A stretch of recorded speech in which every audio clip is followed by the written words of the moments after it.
شاعری میں غالب یا کسی بھی شاعر کے جو آپ کو لگتا ہے کہ آپ تنہائی میں بیٹھتے ہیں گنگناتے ہیں یا آپ کا دل کرتا ہے کہ یہ شعر جو ہے نا ان کو بار بار پڑھا جائے؟ دراصل یہاں اگر بات کی جائے تو بڑے اچھے اچھے شعر ہیں، لیکن اس میں ایک شعر بولوں گا، تم میرے پاس ہوتے ہو گویا ہائے ہائے جب ہائے کوئی دوسرا نہیں ہائے ہائے ہوتا. ہائے۔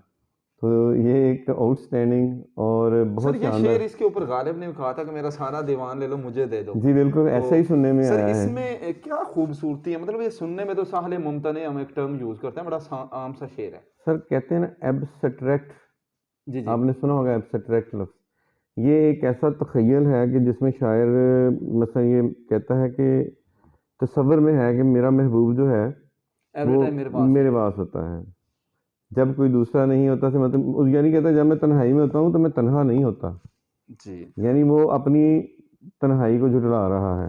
اور یہ بڑا اچھوتا خیال ہے، شاندار. کمال کا خیال تھا. تو میں یہ کہنا چاہوں گا کہ غالب نے ایسے نہیں کہہ دیا تھا، کچھ وجہ تھی تو اس نے کہا تھا میرا سارا دیوان دے دیں اور جی مجھے یہ شعر دے دیں. اچھا سر، آپ نے شاعری کی تو ابھی تک اپنا دیوان یا اپنی کتاب کوئی مارکیٹ میں لائے؟ بیسیکلی میں مواد تو میرا کافی سارا تیار ہے. ایک بک میری تھی دھوپ صحرا اور فاصلے، جی تو اس کا فرسٹ ایڈیشن تو ختم ہو گیا ہوا ہے. یہ مارکیٹ میں آ چکی ہے. یہ 95 میں آئی تھی. اس کے بعد میں نے ابھی تک کوئی کتاب نہیں اس کے بعد پبلش کروائی، کیونکہ بیسیکلی میں سمجھتا ہوں کہ شاعری اب ہماری میچور ہوئی ہے، تو اب ہمیں اس فیلڈ میں اپنی جو ہے جو پبلشنگ ہے وہ لانی چاہیے. جی اچھا سر، آپ کی اپنی جو شاعری ہے، بعض دفعہ ایسا ہوتا ہے نا کہ اولاد میں بھی والدین جو ہوتے ہیں ان کو ایک آدھ ماں کو یا باپ کو ایک بچہ سب سے پیارا لگ رہا ہوتا ہے، تو آپ کی شاعری میں کوئی ایک غزل جو آپ سنتے ہیں یا نظم جو آپ کو پیاری لگتی ہے، اس کے دو شعر سر. جی بالکل. اس میں میری سب سے پسندیدہ جو غزل ہے وہ اس کا میں آپ کو مطلب سناتا ہوں. زندگی میں تیری کمی کیوں ہے، آج پھر آنکھ میں نمی کیوں ہے. یہ میرا سب سے پسندیدہ شعر ہے غزل کے لحاظ سے. ویسے تو میری بہت اچھی اچھی غزلیں ہیں، لیکن یہ ابتدائی غزلوں میں سے غزل ہے جس کو میں بہت زیادہ پسند کرتا ہوں. زبردست. زندگی میں تیری کمی کیوں ہے، کیوں ہے، آج پھر آنکھ آج میں پھر آنکھ میں نمی نمی کیوں ہے. کیوں ہے. سر یہ شاعری جو ہے عام طور پہ لوگوں کو جیسے مجھے بھی ہے شعر یاد نہیں ہوتے، شاعری پسند ضرور ہے. تو شعر یاد کرنے کے لیے کیا آپ سمجھیں کوئی ٹرک ہے یا مسلسل لگے رہو کیا جو ہوتے ہیں مسلسل والا سین ہے سر اس میں دیکھیں کوئی بھی چیز ہے اس میں مطالعہ بہت ضروری ہے. جیسے دیکھیں کہ میتھمیٹیشین ہے، میتھمیٹکس کو اگر ہم نے سمجھنا تو ہمیں بار بار اس کی پریکٹس کرنی پڑتی ہے. تو اگر آپ چاہتے ہیں آپ کو شعر یاد رہے تو اس کے لیے مطالعہ بہت ضروری ہے. میرے خیال میں اگر آپ کا مطالعہ اچھا ہے تو آپ کو شعر بھی یاد رہیں گے. Very good. اچھا اس کے لیے مطالعہ کرنا پڑے گا. جی جیسے وہ فارسی میں کہا جاتا ہے گر تمی خواہی باشد خوش نویس می نویسو می نویسو می نویسو می نویس. جی شاندار. سر آپ کا مطالعہ نظر آ رہا ہے. سر زندگی میں ایک استاد کا یا کسی سینئر دوست کا آپ کو تھپکی دے دینا، ویری گڈ کہہ دینا، یہ اعزاز ہوتا ہے. لیکن اس کے علاوہ زندگی میں آپ کو بہت سارے اعزازات ملیں گے، کیونکہ شاعر بھی ہیں، وکیل بھی ہیں، ایڈمنسٹریٹر بھی ہیں. اپنے اعزازات سر میں چاہوں گا کہ یہ لوگوں کے سامنے آنا چاہیے کہ زندگی میں اگر کچھ کرتے ہیں تو آپ کو اس کا ریوارڈ صلہ بھی ملتا ہے. یہ کوشچن میں اس کو کٹ کر لیں کیونکہ اس پہ کوئی تیاری نہیں ہے. یہ میں کر اعزازات پہ ہم نیکسٹ کر لیں گے نا. اس میں جو Yes, okay. بکس کے لحاظ سے یا اگر میرے پاس جو میڈل یا ایوارڈ پڑے ہیں نا وہ پھر ہم لسٹ آؤٹ کر لیں گے. Okay, ابھی yes. حال ہی میں یہ یونیورسٹی سے مجھے ایک ایوارڈ ملا تھا اپنی جو پیچھے ہے پنجاب یونیورسٹی، اس میں مشاعرہ تھا. مطلب وہ مختلف ہیں، وہ پھر نوٹ کر لیں گے. ٹھیک ہو گیا. تبھی میں نے کہا تھا سیکنڈ چل رہا ہے نا.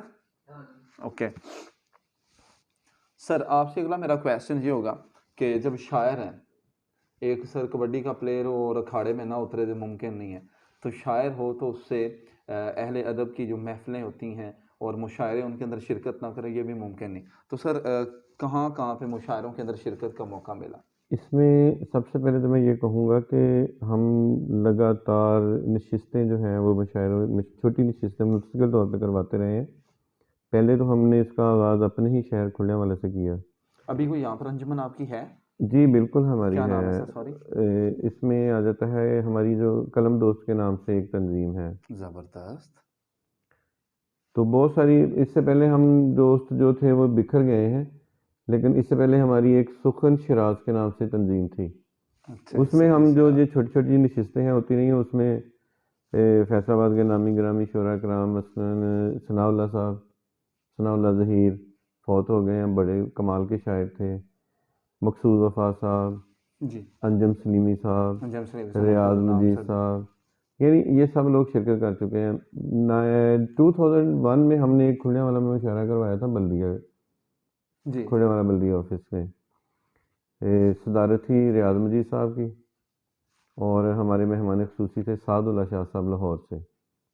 تو وہ بڑا یادگار مشاعرہ تھا، اس میں بڑے بڑے اچھا شعراء سر، کرام جو ان کے متعارف ہوئے اصل تھے. میں جو بانی کارکن ہوتے ہیں، کیا آپ ان میں سے ہیں یا سرپرستی یا آپ تھے ان کے؟ جی یہ دونوں جو الحمدللہ، تنظیم. جو کھلنے والا میں تنظیم کی بنیاد رکھی گئی ہے، اس کے تو بانی جو ہے اس میں ایک میرا نام آتا ہے، ایک ڈاکٹر بشیر مسعود صاحب تھے، اور ایک ہمارے ڈاکٹر رفیق صاحب ہیں، کھلنے والے کی جانی پہچانی ہستی ہیں. یعنی یہ وہ لوگ ہیں جنہوں نے آغاز میں جو مثلا کھلنے والا میں ادب کی بنیاد رکھی ہے. سر ایک بندہ اگر کرکٹ کھیلتا ہے نا، تو کرکٹ کا کوئی بڑا پلیئر ہے، ایسے ایگزامپل میں شاہد افریدی کا فین ہوں، اس سے ملاقات ہوئی، میں اس کو اعزاز کے طور پہ یاد رکھتا ہوں. میری ملاقات ہوئی تھی، جی جی جی. تصویر بڑی کروا کے اپنے کمرے میں لگا لیتے ہیں. تو سر آپ شاعر ہیں، تو شاعری کی دنیا میں آپ کی جو ملاقاتیں ہوتی رہی ہیں، تو بڑے شاعر جن سے مل کے آپ آج بھی مزہ آتا ہے کہ ان سے میری ملاقات یادگار رہی تھی. جی بالکل، اس میں ریاض مجید صاحب کا نام سر فہرست ہے. اس کے بعد مقصود وفا صاحب ہیں فیصل آباد سے، بہت ہی اچھے انسان ہیں. سر آپ نا دوستی کے معاملے میں تھوڑا بڑا محتاط بھی رہتے ہیں اور سلیکٹڈ دوست بناتے ہیں، تو شاعروں میں بھی کوئی دوست جی بنایا؟ بالکل، شاعروں میں بھی ایسے ہی ہے، گنے چنے دوست ہیں، اور وہ ہم ان کو عزت دیتے ہیں، وہ ہمیں عزت دیتے ہیں. یہ اصل میں زیادہ مجھے گھومنے پھرنے کا زیادہ شوق نہیں ہے. آفرز آتی ہیں مختلف جگہوں سے مشاعروں کی. نہیں، آپ کے دوستوں میں تو جاوید کوثر صاحب آتے ہیں، وہ تو بہت زیادہ سیاحت کو پسند کرتے ہیں. نہیں، سیاحت کو پسند کرنا اور چیز ہے، مشاعروں کو اٹینڈ کرنا اور چیز ہے. اچھا ہے. تو مشاعرے ہم نے کافی اٹینڈ کیے ہیں، حالیہ لاہور، مثلا فیصل آباد، دیگر شہروں میں سرگودا، اس طرح نا مختلف جگہوں پہ گئے ہیں. لیکن نا زیادہ جانے کا شوق اس لیے بھی نہیں ہے کہ مثلا نا رات کا ٹائم بہت زیادہ اسپینڈ ہو جاتا ہے، مزہ تو بہت آتا ہے. جی تو بالکل. زیادہ مشاعرے ہم نے یہی ارینج کیے ہیں اور دوستوں کو یہاں بلایا، وہ بڑا فخر ہے